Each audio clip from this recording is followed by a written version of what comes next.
அனைவருக்கும் வணக்கம். Welcome to பக்தி ஸ்டோரிஸ் பை ஹரி. இன்றைய பதிவில் நாம் பார்க்க போவது ஏழை என்பது யார்? இருப்பதை கொண்டு சிறப்புடன் வாழும் மனம் படைத்தவர்கள் நாட்டில் மிகவும் குறைவு.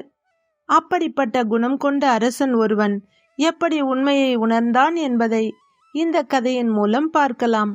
ஒரு நாட்டின் அரசன் இன்னொரு நாட்டின் மீது படையெடுத்து சென்று கொண்டிருந்தான்.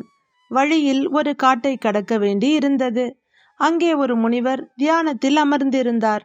அவரிடம் தனது வெற்றிக்காக ஆசி பெறச் சென்றான் அரசன். காட்டில் கடும் குளிர் அடித்து கொண்டிருந்தது. முனிவரோ இடையில் மட்டுமே ஆடை உடுத்தியிருந்தார். அவருக்கு தனது மேலாடையை எடுத்து போர்த்தினான் அரசன். கண் விழித்த முனிவர் அரசனை பார்த்தார். யாரப்பா நீ? எதற்காக இங்கே நிற்கிறாய்? முனிவரே, நான் திவ்ய தேசத்தின் அரசன். பக்கத்து நாட்டின் மீது படையெடுத்துச் செல்கிறேன். வெற்றி பெற தங்களிடம் ஆசி வேண்டி காத்திருக்கிறேன்.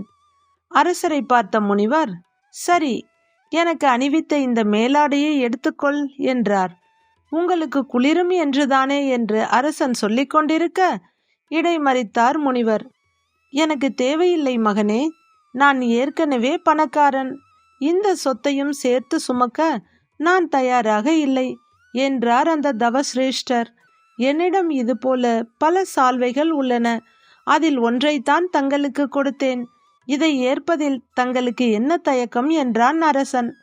மகனே, உன்னிடம் ஏற்கனவே ஒரு நாடு இருக்கிறது. அது போதாது என்றுதானே இன்னொரு நாட்டையும் பிடிக்கச் செல்கிறாய்?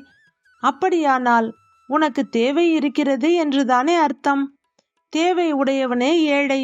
ஆகவே உனக்குத்தான் பொருட்கள் தேவை என்றார் முனிவர்.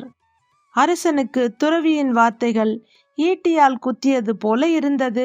போர் எண்ணத்தை கைவிட்டு முனிவரை வணங்கி நாடு திரும்பினான் அரசன்.